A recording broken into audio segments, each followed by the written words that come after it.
Welcome back. We got a new project today. This is a 1994 Suzuki Quadrunner 250 4x4. So this Quadrunner's got a little bit of a story to it. My parents bought it brand new.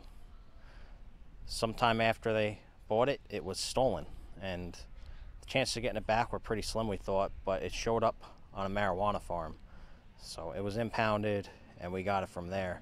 And ever since then, it's never really been quite the same. They they pulled the ignition out, put a toggle switch in. We tried to fix it up.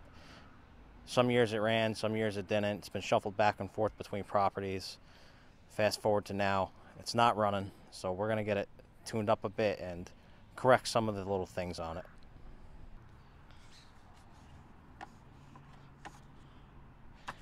They cut out, put a toggle switch here. We did switch it back to a key at one point, but we lost a nut for it, so I'm just gonna replace that. I don't believe the speedometer works. I'll have to look into that. These grips are ripped on both sides. I'll replace those. Needs brake fluid. Probably needs the front brakes bled. Probably needs the rear brakes adjusted. Change the oil. Those are the original front tires. Kind of not holding air. Might replace them. These were replaced at some point, but I might trade them out for an all-terrain tire. Shifter's bent a little, see if we could straighten that out. And it doesn't run for more than a few seconds. It'll run if you spray starter fluid. So it's got ignition. I'm thinking the carb, the float is stuck on it. Or maybe the needle's seized up. We'll rebuild the carburetor. But first we'll go ahead and give it a wash.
That was the air filter.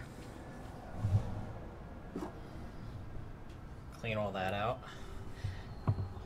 And this piece that connects the air box to the carb, it wasn't running that way, but this was pulled off at some point when it was having starting issues. I have it in here. See if I can replace this as well.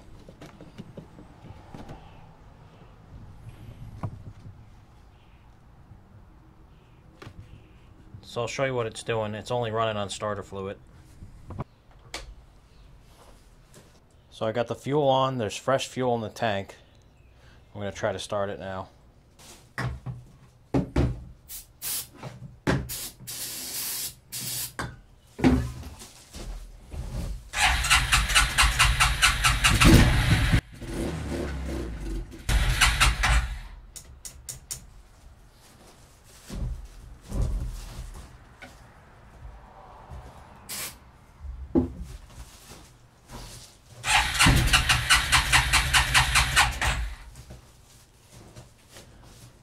So I was doing this before and it runs for a little bit just on the starter fluid and it's not picking up any fuel. There's fuel at the carb, So I'm guessing the needle in the bottom of the carb is just froze up. So I'm going to take it apart and rebuild it.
So that carb is a tight fit.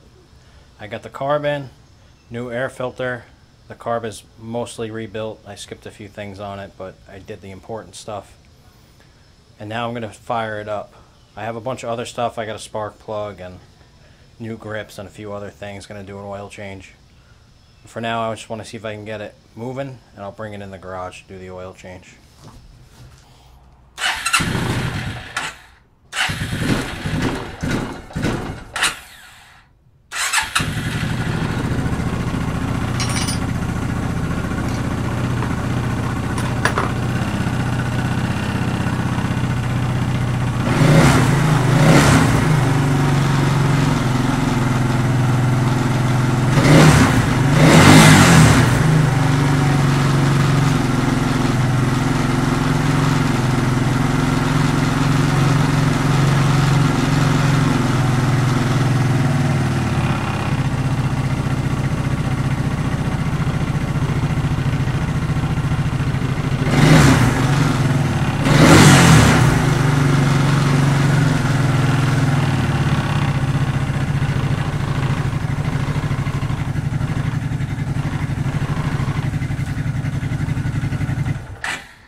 So it needs some tuning, I'd say, but at least now it's running. So I'll bring it in the garage and change the spark plug and take care of the oil now.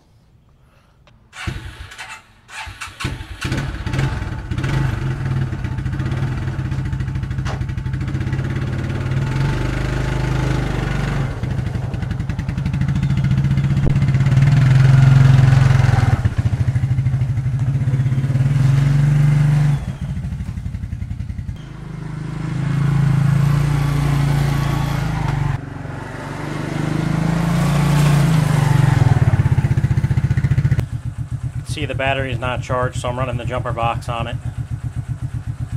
I'm gonna let it idle for now and warm up the oil so it's easier to drain. Getting ready to do the oil change. The best way to get at the oil filter is to pull the right side rear tire off.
So the oil filter kit, it's a Wix kit, came with both the O-rings, one for here and one for in there. This is a new one lubed up with some clean oil.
So I got some 10W40 motorcycle oil here.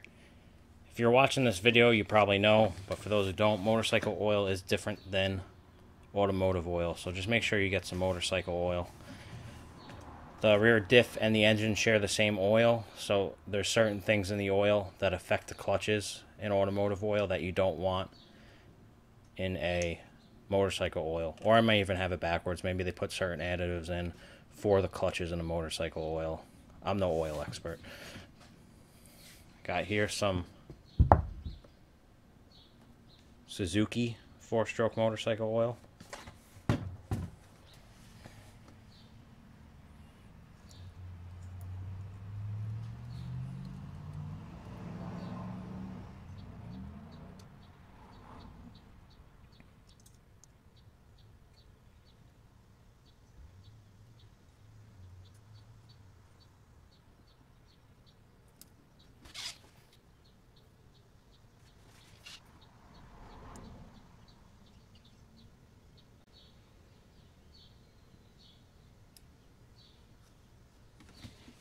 I got exactly 3 quarts in there, and it's reading full.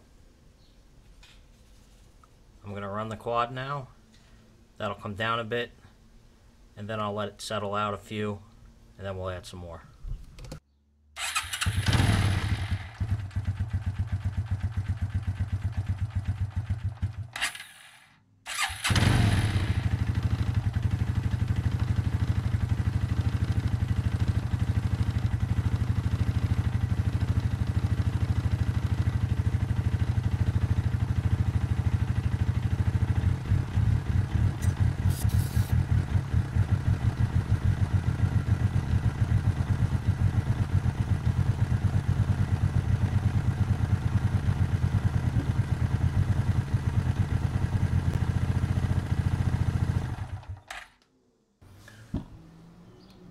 I'm going to let it sit 2 to 3 minutes and see if this level comes back up.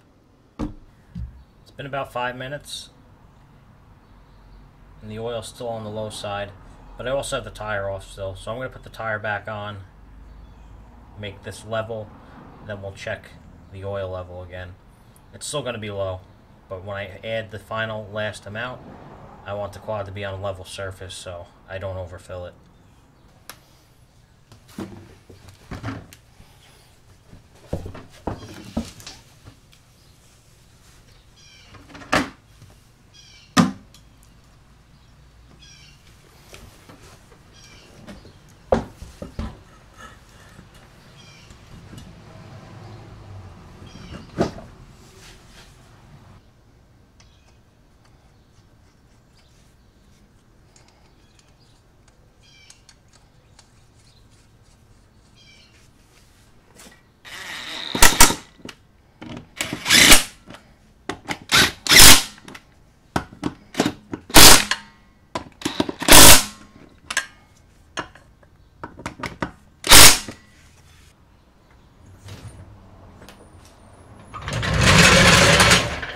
Now that the quad's back on the ground and level, might be a little tough to see on the camera, but it's reading nearly perfect in the sight glass. I'm going to go ahead and ride it for a little bit and keep an eye on the oil level and add more if need be.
The old factory grips. These are the grips I got off of Amazon. They're not really a name brand, but I bought them because they look very similar to the factory grips. This one's got a little bit more pronounced handguard, kind of more for MX dirt bike style, but it'll work on this ATV just fine. I use WD-40 to put the grips on. WD-40 has some organic oils in it, so it'll sort of, for lack of a better term, melt the inner grip after a few days of sitting in there, and it'll get nice and sticky and stay on. If you got to go riding same day, you could just safety wire it down, but you need about a day or two for this to actually work. It goes on super easy and they stay on, but it takes a while.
I bought this ignition switch. It was pretty cheap. I think it was like 12 bucks to replace this one. But I'm noticing it only has 2 positions, on and off. And this has 3. Off, on, and lights. So I think I'm just gonna rob this nut off of here. It's really the only thing wrong with this one. And I'll get to keep the original key.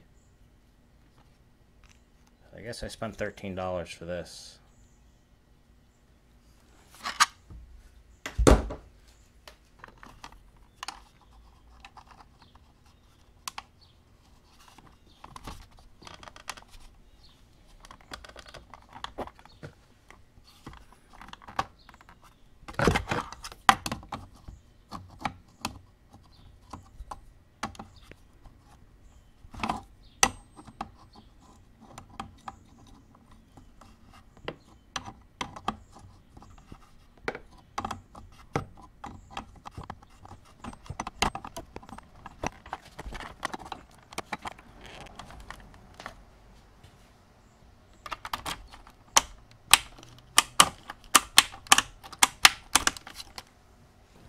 I'm gonna straighten the shifter out a little bit. If you look at it from the top down, it's bent down a little bit. The tip of this is down too far, and it's also forward a bit. So this corner needs to come back and up.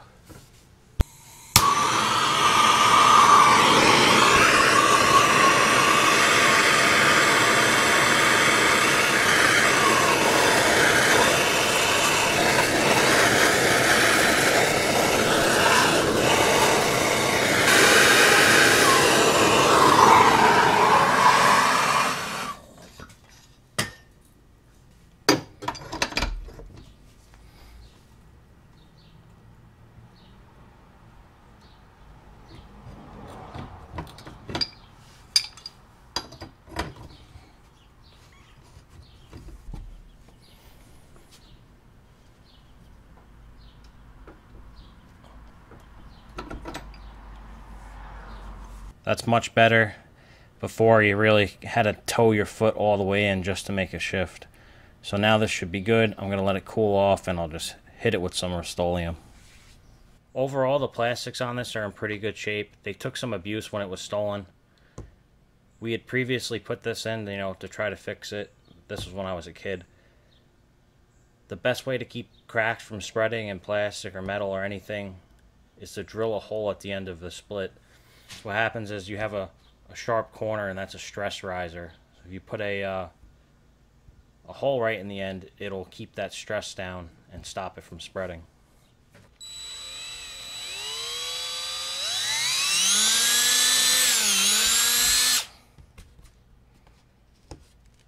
It's got a crack here as well, but it's already cracked all the way through to the edge, and it goes to a hole, so it's not going to spread any further. It just dead ends in this round hole that the screw is in, and that's it. So there's nothing I could do about that one.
I'm putting a good amount of dielectric grease on this,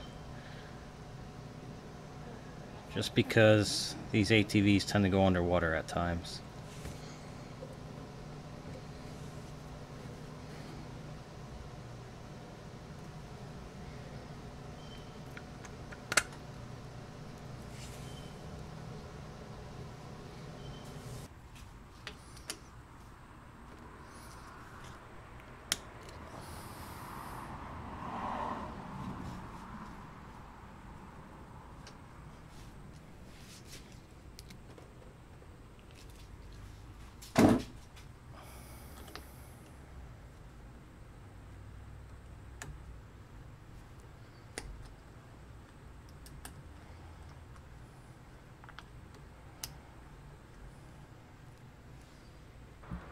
Doesn't look too pretty in there. I'd venture to guess at some point .3 and 4 or 5 was probably mixed in there. So we'll clean it out. The lever's pretty stiff. Probably going to have to end up rebuilding this, but we'll just see if I could force the lever loose and get some fluid moving.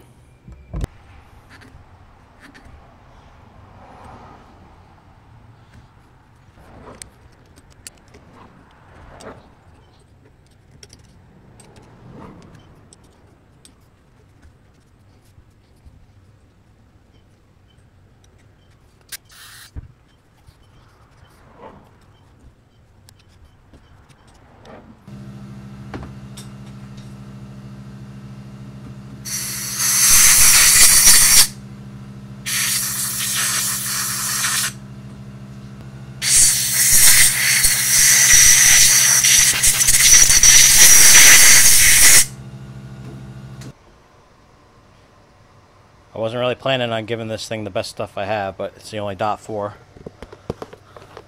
So she's getting the special treatment.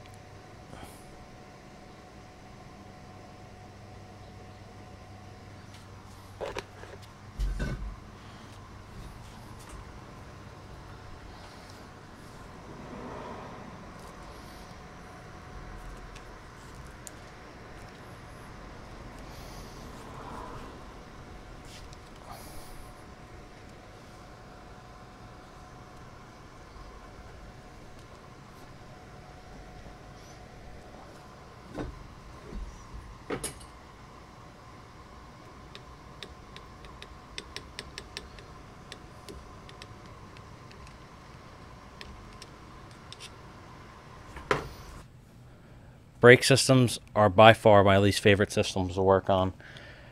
Everything from the feeling of the brake fluid, to the fact they always rust out, to the air bubbles stuck, the fact sometimes it takes 2 people.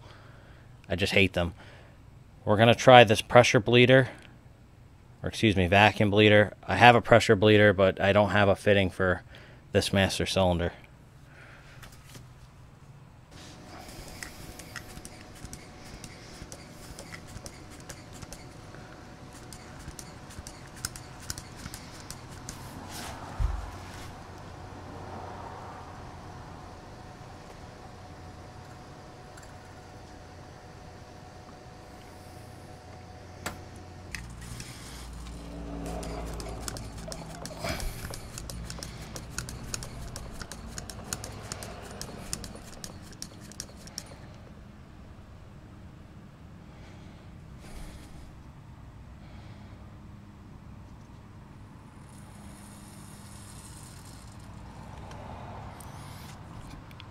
What I normally end up doing,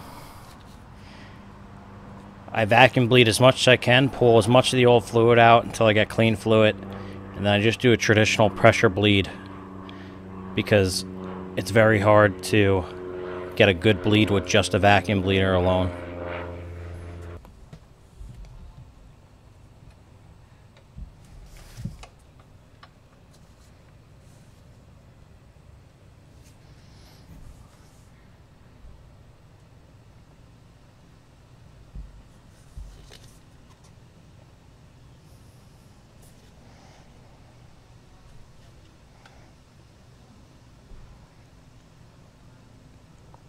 Might be a little hard to see.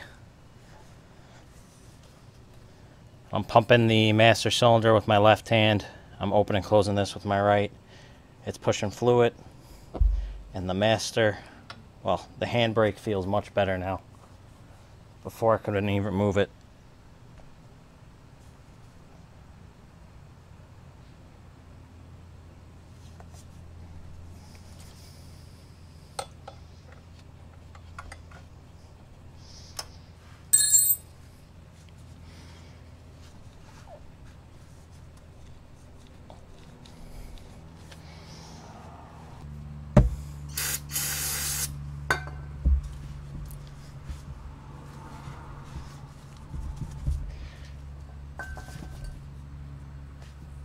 Would be a whole lot easier if I took the tire off, I guess.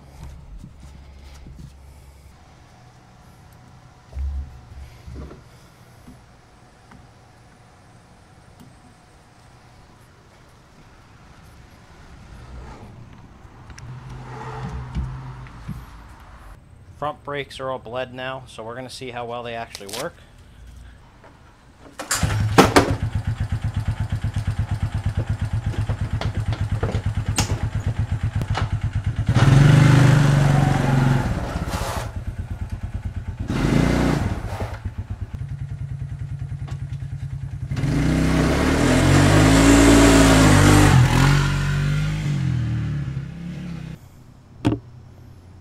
So I'd say the front brakes are working pretty well. I mean, I know those are just mud tires and this is dirty concrete, so it's really not providing a whole lot of resistance, but at least the front tires didn't spin.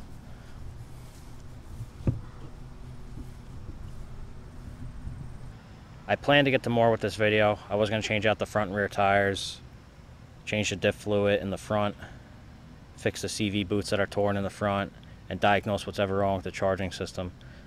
But it's already been a few months since I started filming this video. I'm just going to get this one out, and if I do that other stuff, I will definitely film it. The charging system is something that could wait. This quad's very rideable. It starts with the pull start at first time every time. So the charging system I'll probably do in the winter. Anyway, that's all I got for this video. If you could like and subscribe, I would appreciate it. And thanks for watching.